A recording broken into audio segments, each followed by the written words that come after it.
Yeah. Dinala natin siya ng bigas dito mga kababayan kasi wala po siyang masaing dito eh. Ito po kumakain oh. Wala siyang ulam at bigas. Ito po dinalan po siya namin para makatulong man lang ng konti. Yan para meron siyang masaing. Ilalagay ko na po dito yung bigas. Ito po binigyan ko ng bigas para may masaing ka dito. Ito po yung Balik na. guys, ito po yung mga higaan niya dito. Kahit ano lang pero ito makakatulong na sa kanya yung bigas na binigay namin.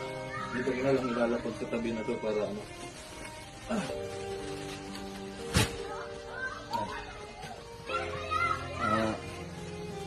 Anong masasabi mo? Wala ko ito. Anong bahala na kahit walang pera basta may bigas no na masaing. Yan, kitang-kita naman po natin yung kalagayan ng kitang-kita naman natin yung kalagayan niya dito kung gaano kahirap. Kaya